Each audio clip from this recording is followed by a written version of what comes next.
I have taken a different route than Devin, obviously. First of all, I want to tell you thank you so much. When I received the letter about the scholarship, it meant so much to me that someone believed in me. For me, going back to school, I've had a lot of negative comments from friends and people. Why do you want to do this at your age? You should be retiring. Just the other day, one of my coworkers told me that. She just said, imagine at your age doing something like this. And I'm thinking, I've worked, so to give you a little bit of a history about myself, I got my bachelor's degree back in the 70s in political science and sociology. I was originally intending on going into education, and my high school counselor told me that I would never stand out as a teacher. I didn't have what it takes. Forget it. So I got into a career after taking the tests that they give us in high school, and he recommended key punch operator, as we know what the future was for key punch. I ended up in an insurance company. I grew up in the Midwest, ended up in an insurance company, got transferred down to Houston. From Houston, came up to Portland. That was 30 years ago. I consider myself an Oregonian. Met my husband here, and have two beautiful boys. Back in the 1990s, probably before Devin was born. Oh, okay. My life took a complete turnaround. I was working fairly responsible job, low-level management for the company, and got laid off, which was a shock to me. And about a month later, I took my, he was 2 years old, took him in for his 2-year well baby clinic, and the doctor asked me, well, what words is he saying? And I said, well, he used to talk all the time, but he's not saying anything now. He kind of stopped about 6 months ago. And the doctor I just remember her kind of silence. And I thought, well, that's kind of weird, you know, that she's, I just remember the look on her face was, oh. And from there, we had about 6 months of doctor's visits and things. Why is he not talking? Why is he not responding? They considered that he was deaf. All sorts of things. And I'm thinking, okay, raising a child who's deaf, okay, maybe I can do that. Well, he wasn't deaf. Went through a whole bunch of tests. And then I took him April 15th, 1992, I can say. I remember this day because this is the day that completely changed my life. As I'm sitting in the doctor's office after various appointments, they take my child from me into another room. A doctor and a social worker come in, and they sit down, and they look at me. Mrs. Lunneborg, still 20 years later it affects me. Mrs. Lunneborg, your son has autism. I'm like, what? The social worker was brought in because they didn't know what my reaction was going to be. Never can tell. And they started to tell me about all of these anger management programs that I could get in, because undoubtedly people who have children with autism, they can't handle this. And so they started to tell me about all of these programs that were available to me. I was absolutely stunned. I remember driving home just kind of in a daze. Then I spent most of after the initial shock, I decided, you know, I'm not going to let this get to me. He's 2 years old. What can we do? So I started investigating all sorts of different programs and things, and doctor came up to me about a year later or so and said, you know, we want to take back that diagnosis. I think we made a mistake. I'm like, okay, tell me about it. And she started telling me some things. She said, well, he's improving. Children with autism don't improve. And I'm like, whoa, wait a minute. So I thought, so my husband and I decided that we were going to find a different doctor. Now what you need to know, what happened in the meantime, about a few months after that, I kind of skipped over this important story. My older son, who was then 5, I got a call from the school. They wanted us to come in for a meeting. And we had just been to open house and everything was fine. So I go into the meeting with my husband, and I walk into a meeting and I thought, hey, this is kind of neat. It was school conferences and the principal and the counselor and the speech path, and everybody's all waiting in this meeting for us. And I sat down and I think, this is this really nice way they welcome me here into the school. So I sat down, and they start out with, Mrs. Lunneborg, your son has autism. I thought, well, how did they know? Of course. I said, well, yeah, I got a younger son. No, we did some tests on your son, Eric. I'm like, oh, okay. Then they started asking me questions. Has he ever tried to kill himself? Does he ever play with his own feces? And I'm like, okay, you know, and so I was stunned. I later found out that what they did, they held an IEP meeting, and I later found out that I was supposed to be notified ahead of time about this. Regardless of that, that whole year, I think I just spent pretty much, either I was in a daze or I was determined to do something about it. I became heavily involved in my boys' education. And I took the role of being a teammate on the IEP very seriously. I wanted to know what the expectations were. I wanted to know what their goals were.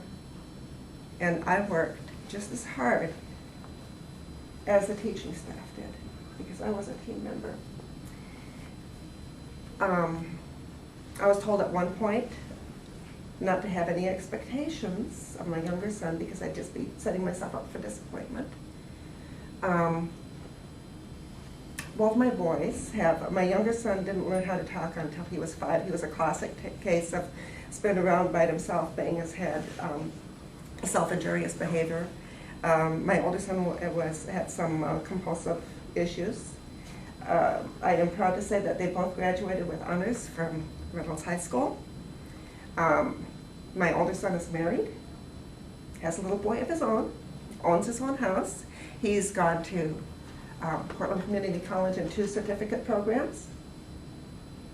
And he has decided when he got to be 21, he said, Mom, I don't want that autism label anymore. And I said, that's fine. And if you're an adult, you make your decisions, that's fine with me. My younger son, he's 22.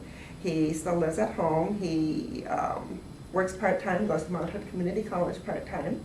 And he is just the opposite. He says, you know, I'm kind of an inspiration, so if I can be an inspiration to kids, I don't mind. So he will tell just about anyone after that he gets to know. They'll say, by the way, have you ever heard of autism? Because I have it. And so from there, that's my personal story. At some point when I was working in the schools as a volunteer, I was approached by the principal of my son's school to come in and work as an EA, as a sub-EA. They had some difficult children, or difficult situations. I shouldn't say difficult children, I didn't mean it that way, but difficult situations. And can you work? And so I thought, sure, you know. They paid me for it. I was like, wow, you guys are going to pay me? I mean, this is kind of fun. And so I became a substitute EA for the district. And then from there, I applied to the district and worked for them for many years in life skills, behavior classrooms. I was also served on many parent committees for report cards. My friends and I helped, at that time Reynolds High School had this little thing of, that's when we had the sim and the cam, and children who did not pass you couldn't get a sim if you had, that's a certificate of initial mastery, and if you had any accommodations or modifications, you couldn't get your sim. And even a child who had a accommodation of taking a test in a separate, in a smaller environment. And my friends and I waged this campaign with the assistant superintendent that we decided that that was wrong to give these kids a modified diploma. If they had all of the credits and all they needed was that little modification that was in their IEP, that was a legal document, we decided that was wrong. Don't give them a modified diploma if they met all the other requirements. And so we waged a campaign with the school board, with the assistant superintendent. Every day one of us would call or email him until he responded. He knew that I was behind it, and he called me and he says, "Mary, what will it take to get you people off our bad?" I said, "Meet with us." He says, "That's all?" I said, "Yes, meet with us." And so we sat down and we told him about how unfair we thought it was to give these kids a modified diploma. And I'm proud to say that was one of, my friends and I, that was one of the things that we did get turned around.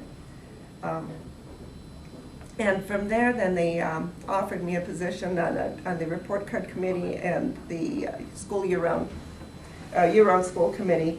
And it was during that I was invited to actually fill out an application for the school, for the district, and work for them full-time as an educational assistant.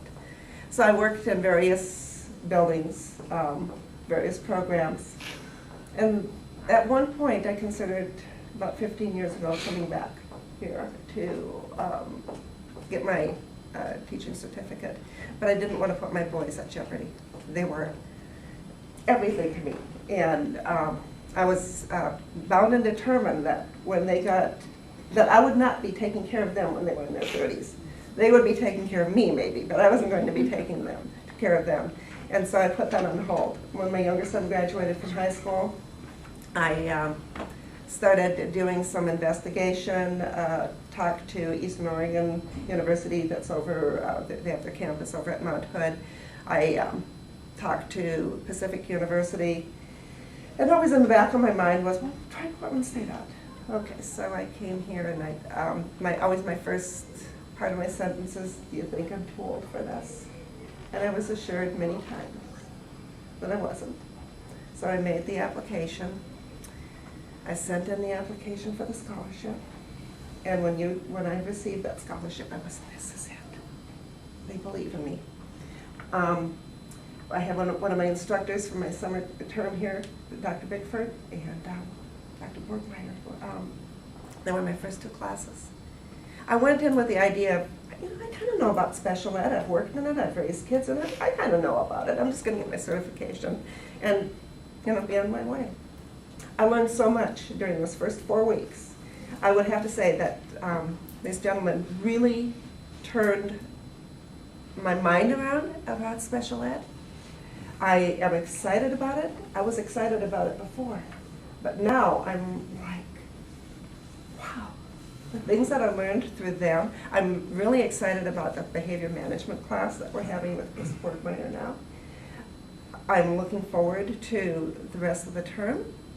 I totally love academia. I totally do.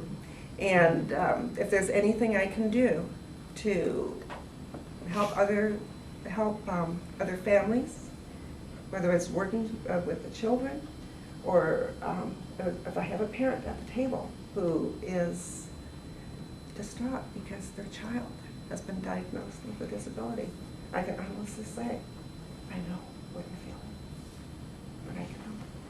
So that's my story. Thank you.